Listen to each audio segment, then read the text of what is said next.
Barnard, are you aware of the South African Reports, Volume 5, case of independent media versus the Minister of Intelligence, which actually dealt with the classification nature of an information that has been publicized? I'm not aware of it. For the benefit of your legal team, it's independent media versus the Minister of Intelligence. It's in the South African Law Reports. It's a 2008 case, page 31. That decision says a classified information that is in the public domain does not lose its classification. Do you perhaps now say that the fact that you say this information was in the public domain does not really make any solid argument? My response would be classified when, by whom, under what level. As a member of the Police Portfolio Committee, there was no reference to any classification of anything. So I don't think this is the same matter. So is it evidence that it's not as though it was not classified? There was no classified documentation at all available at any stage that I know of. Refer it to the IGI. I did. Why? Because I thought that he would be best placed. He is best placed, not thought. He is best placed to investigate. It is because you knew that the information in its nature deserves an intervention from the Inspector General of Intelligence. To my eye, it looked exactly like a carbon copy of the looting that was undertaken under Richard and Bluely. And it deserved an attention from the IGI. Indeed. Do you agree that all the reports by the IGI are classified? They are. Okay. Do you see where I'm going? That you have no knowledge of any classification of the information, but on the same day when you went to the public, you wrote to the IGI, but without waiting for the report from the IGI, you went to the public.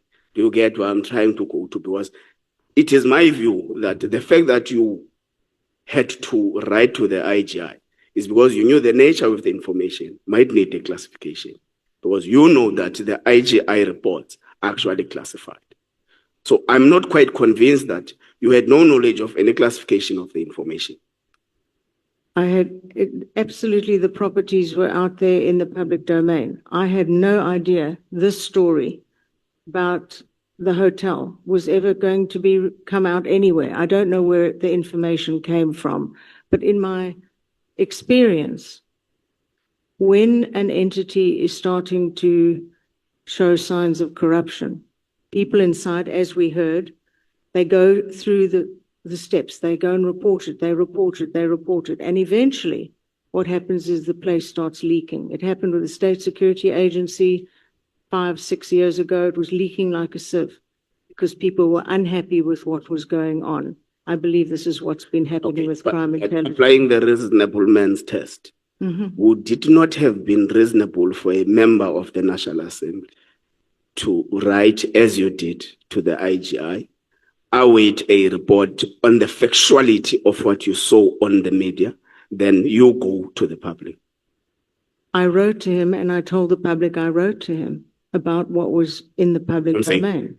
Would it not have been a reasonable indiction or a reasonable reaction for a member of parliament to, as you did, agreed, write to the IGI, await the IGI to give you a factual report on what has been reported in News 24, then you go to the public with factual information? How would I go to the public on a report that is kept within the Joint Standing Committee of Intelligence? Okay, let's pass that matter. Tell me, as you have served, I'm just following where Honourable Sangweni left, as you have served in the JSCI for a number of years, you take a secrecy oath, ne? Does it expire after the 5 years? As far as I'm concerned, yes. That So pertains to that specific committee, and one may not leak any information out of that specific committee. So Shut down secrecy the oath day does of the not- election. Yes. So the secrecy oath does not expire after the expire of the term at JSCI. I have never leaked anything out of the committee. No. That's what I swore not to do. Okay. Do you believe everything that you see on the media? Don't be silly. No. Beg your pardon? No, that would be silly. That would be silly. Yeah. Okay. I question everything. Do you not, as you make an assertion in your statement that part of what you have that has driven you to go to the public is the fact that you're a member of parliament, and therefore if you see something you need to act on in the interest of the public. It's my job. Do you not think that it would have been reasonable, explainable, had you follow the matter in due course, instead of starting by the public and the writing on the same day? The information was written in great detail, and I followed up on that. So you believed it as it was written? Yes, I did. So you believe everything that is written? I do not believe everything that I read. I believe what in the media? I beg your pardon? You have an obsession with the information in the media? Obsession? Certainly not. I do not. Why were you demoted in 2015 as the Shadow Minister of Police? Because I shared a Facebook post that was inappropriate. And you don't have an obsession? Obsession with what? That's not something that was in the media. Sharing information you're not supposed to share. I made a mistake. I admitted it. I took the punishment. I moved on. Let's hope that this is not a second mistake. We're going to take your word for it.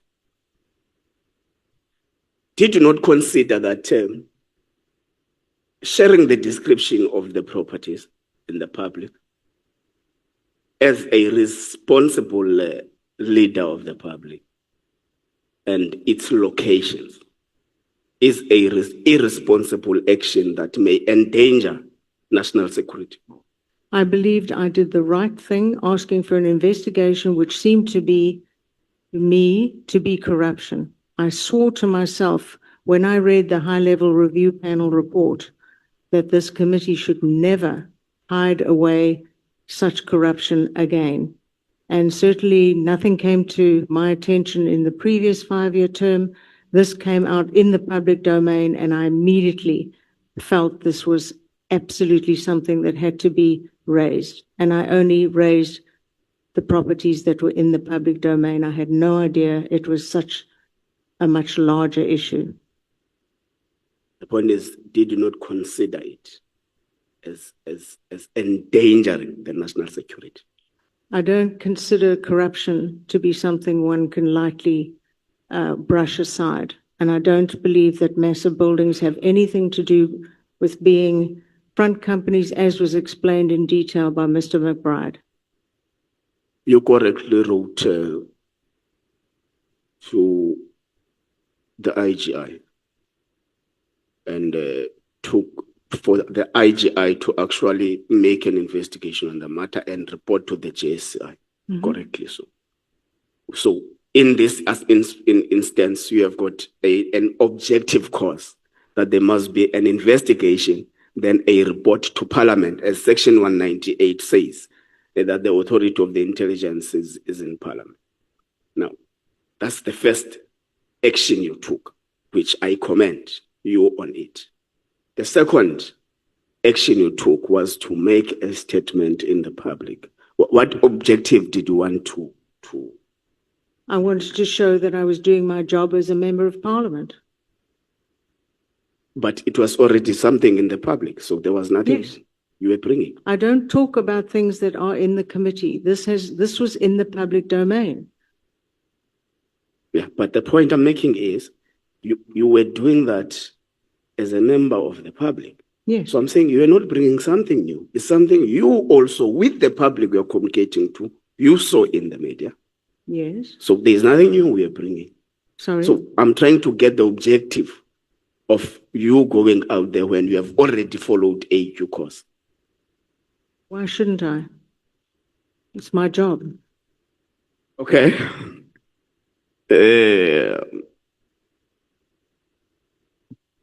Do you think the nature it was shared, no, I'm trying to establish a difference of complaining about what we've seen in the public, which you think may be something that endangers the national fiscus. But do you consider it not negligent to share the location, the pictures, and all that? As far as I know, nothing was classified. Nothing was classified. Have you received the report from the IGI? I have seen the report within the Joint Standing Committee on Intelligence, and I'm not going to refer to it because, of course, it was seen within the Joint Standing Committee. Can you repeat that?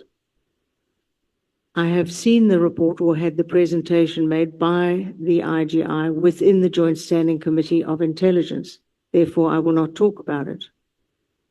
Okay, now it is classified. Yes, now it's within the Joint Standing Committee. Before, you were not aware of the classification, whether it was classified or not.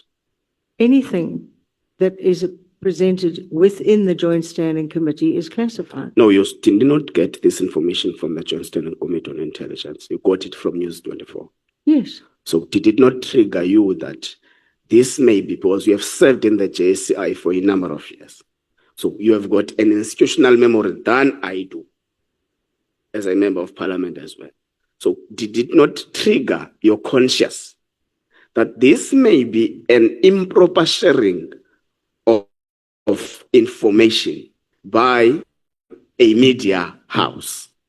Did not trigger you that before making any action on it, I should exercise caution in further sharing it and further make a clarity within the system so that we're able to best know that this is how such kind of information I should deal with going forward? I cannot be part of a cover-up. I will not be part of a cover-up. And simply ignoring what was in the public domain would have been exactly that. So when you say you cannot be part of the cover-up, it means that you have got a strong belief on things that are said in the media without verifying them. Do you imagine I didn't check what was going on? No, because you wrote on the same day and you went to the public on the same day. So, and you are not giving us any confidence. Excuse me, you're mistaken. You're mistaken. Okay. It was our other honourable colleague, James, who put out a statement on the same day. Did you not put a statement on the 14th of January? I put out the statement the day after this information was in the newspaper. Which is which date? It's not the 14th of January. The article was the 13th of January, and that's the statement that Action SA then commented on that. Mine was the next day after I'd spoken with various people. So it was about today you made a public statement a day after? Day after this came in the newspaper. Having followed which process? In verifying the veracity of what is in the media? I did exactly that. No, I'm asking. I checked with... The article is on the 13th. Yes. You make your own statement on the 14th. Yes. Having undergone which verification process on the factuality of what is said in there? I speak to various people who are my sources. I spoke to the minister. I spoke to a number of people saying, can this possibly be true? And I was satisfied in my own mind that it was. Spoke to the minister? Yes, Public Works. It's in my letter saying that I had spoken and that as the custodian of immovable property, he had not been approached to purchase this property. So the minister was not aware? No. When did the property, when was it bought? I think the previous year, after the election sometime, the date is in the article somewhere, but certainly while the Joint Standing Committee was not sitting. So you're not aware if it was bought before or after the elections of 2024? I had in my head that it could be after, but I can't recall the date.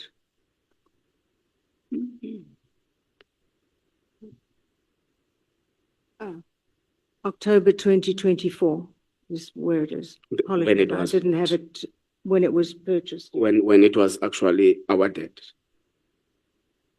I So think we're not I'm- aware if the process would have started before June 2024, and then the final was in 2025. I can't help you with that. I don't Yeah, know. because you understand that purchasing a property may not mean that you go and swipe today, then it has been Certainly. purchased. Yeah, so there's serious process that is undergone, which may actually mean that the process had been started before June 2024.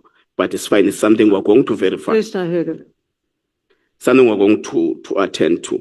There is an issue about the letter that is written a wrong date in October, which was supposed to be dated 14 January. Yes, it was a clerical error. Did you send that letter to the minister, to the IGI, To the through your yeah. email?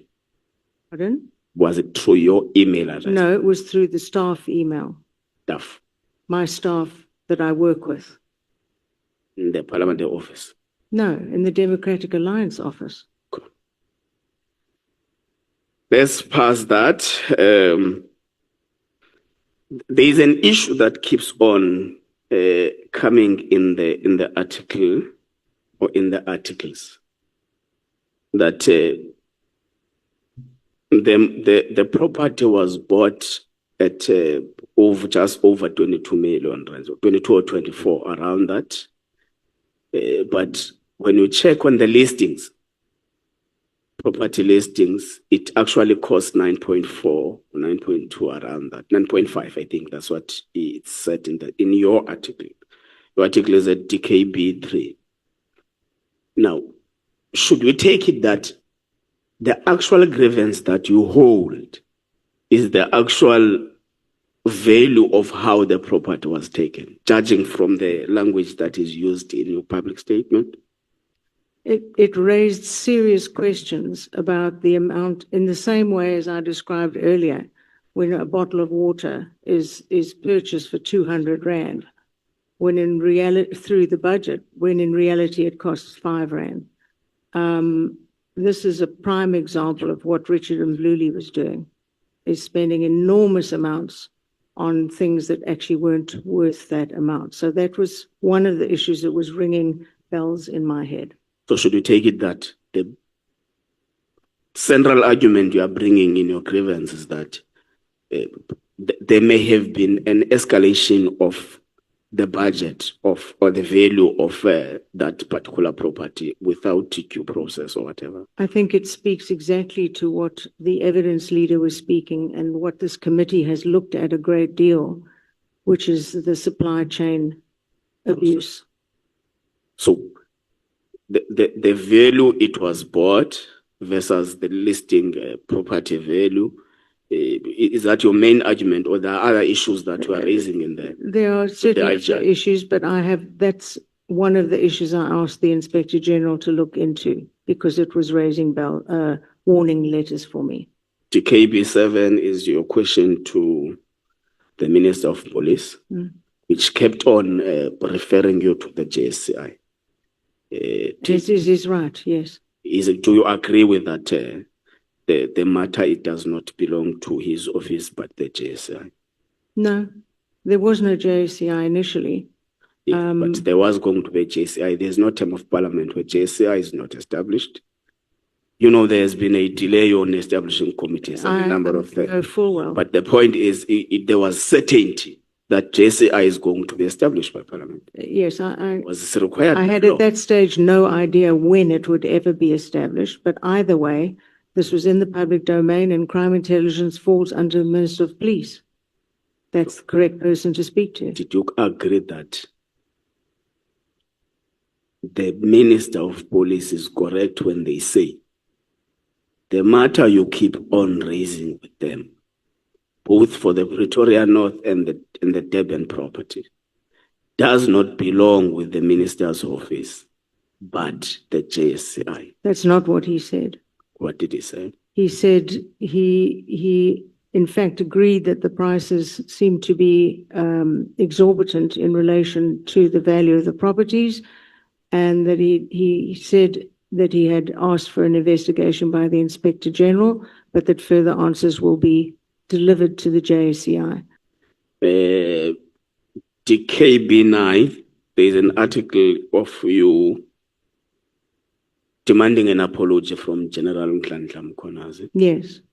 Why was the apology demanded? Because I believe he thought I had leaked out of the Joint Standing Committee. I think he thought I leaked this thing on this 5-star hotel when I knew nothing about it and the committee wasn't sitting. He made a mistake. I thought he might apologize, but of course he didn't. He doubled. Made a mistake when he was testifying in the commission. Yes, saying that I was part of a criminal syndicate and had committed criminal actions. But do you not think that it would have been seen that you are intimidating witnesses in the commission? Would not have awaited the commission to make its own finding on the allegations. Remember, both the commission and the ad hoc are dealing with allegations. So would it not be proper for you to await the commission to announce itself on that particular allegation? Because it may be seen from a different angle that you are intimidating witnesses appearing before the Matlanga Commission. You're suggesting that what I say would intimidate Lieutenant-General Mkhwanazi. I'm sorry, that cannot